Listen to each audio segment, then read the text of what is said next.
Japan में एक बहुत ही प्रसिद्ध बौद्ध भिक्षु रहा करते थे। उनका नाम रिसाई था।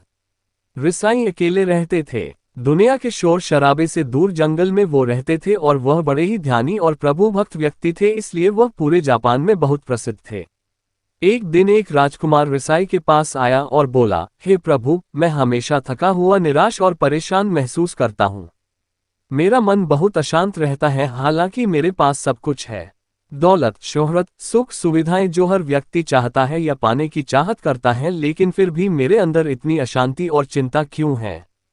रिसाई ने उसकी बात बहुत ही ध्यान से सुनी और कुछ सोचने के बाद कहा, तुम इस प्रश्न का उत्तर जानते हो, बस तुमने कभी इस प्रश्न को हल करने की कोशिश नहीं की है। ये बात सुनकर राजकुमार बहुत खुश हुआ। उसने रिसाई से कहा, बताए मुझे क्या करना होगा, अपने मन की शांति के लिए मैं कुछ भी करने को तैयार हूँ। राजकुमार की बात सुनकर रिसाई ने कहा, तो फिर अगले 15 दिन तक मेरे आश्रम में रहोगे और एक सामान्य व्यक्ति की तरह अपना जीवन व्यतीत करोगे, और इन 15 दिनों में तुम अकेले और चुपचाप रहोगे, जितना हो सके कम बोलोगे। राजकुमार सहमत हो गया। पहले दिन राजकुमार को लगा कि उसका मन सामान्य से अधिक अशांत और विचलित है। उसके मन में तरह तरह के विचार आ रहे थे और वह आम लोगों की तरह जीवन जीने में असहज महसूस कर रहा था और उसे अंदर से बोलने की चाहत हो रही थी, लेकिन वह चुपचाप रहा। उसके मुंह से एक शब्द भी नहीं निकला। अगले दिन वह वैसे ही पूरा दिन चुपचाप बैठा रहा। अगले 2-3 दिन बस वह चुपचाप बैठे रहता, लेकिन रात होते होते उसे अंदर ही अंदर शांति का अनुभव होने लगा। उसके लिए यह अनुभव अजीब था। वह खुद से पूछ रहा था कि वह अंदर ही अंदर इतना खुश क्यों है। अगले दिन राजकुमार अकेला चुपचाप बैठा रहा और वह प्रकृति को निहारने लगा। वह पौधों को, फूलों को, आकाश में उड़ रहे पक्षियों को देख रहा था। वह अपने जीवन में पहली बार यह अद्भुत दृश्य महसूस कर रहा था कि उसके आसपास कितनी सुंदरता है।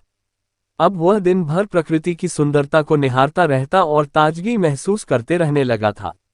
इसी तरह से 10 दिन बीत गए थे और उसके मन की सारी बेचैनी, सारी हलचल और सभी तरह के तनाव गायब हो गए। 11वें दिन की सुबह राजकुमार फिर से एकांत में बैठ गया और कुछ ही मिनटों में उसकी आंखें अपने आप बंद हो गई और वह गहरे ध्यान में चला गया।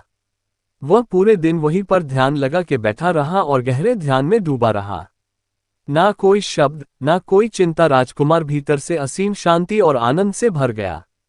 राजकुमार अपने बाकी के 4 दिन इसी तरह व्यतीत करने के बाद रिसाई के पास गया और उन्हें प्रणाम किया और बोला, हे भिक्षु महाराज, मुझे उत्तर मिल गया कि मेरे में इतनी उथल पुथल और चिंता क्यों थी। मैं जान गया कि मेरा मन इतना अशांत और विचलित क्यों था।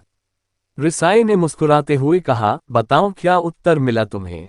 राजकुमार ने कहा, मैं जरूरत से ज्यादा बातें करता था। मैं किसी पर भी अपने शब्द और ऊर्जा व्यर्थ करता था। मैं दिन भर अपने लोगों से फालतू बातें करता और अकेले में उन्हीं लोगों के बारे में सोचता रहता था। ज्यादातर समय नेगेटिव बातें सोचता रहता और इस तरह से मैं अपना समय बर्बाद कर देता था। ज्यादा बोलने और नेगेटिव सोचने से मेरा मन अशांत और बेचैन हो गया था। इसी वजह से मैं किसी काम को ठीक से नहीं कर पा रहा था, जिसकी वजह से मैं हर काम में असफल होने लगा और फिर इन्हीं लगातार मिलने वाली असफलताओं की वजह से ही मैं उदास और चिड़चिड़ा हो गया। इन्हीं सभी चीजों के वजह से मेरा जीवन बर्बाद हो रहा था। यहाँ पर हुए 15 दिन मेरे लिए पूरी तरह से अलग थे। मुझे कुछ अलग ही एहसास यहाँ पर हो रहा था। अब मुझे ऐसा लग रहा है मैं अपना जीवन पूरी तरह से जी रहा हूँ, लेकिन इसके पहले मैं अपना जीवन गलत तरीके से जी रहा था। जीवन में खुद को जानना और समझना बहुत जरूरी होता है, जो मैंने पिछले 15 दिनों में अनुभव किया। राजकुमार की सारी बातें सुनने के बाद रिसाई ने कहा, सिर्फ तुम ही नहीं, दुनिया में ज्यादातर लोग जरूरत से अधिक बोलते हैं। आज भी लोग ज्यादातर समय केवल दूसरों को नीचा दिखाने के लिए ही बर्बाद करते हैं।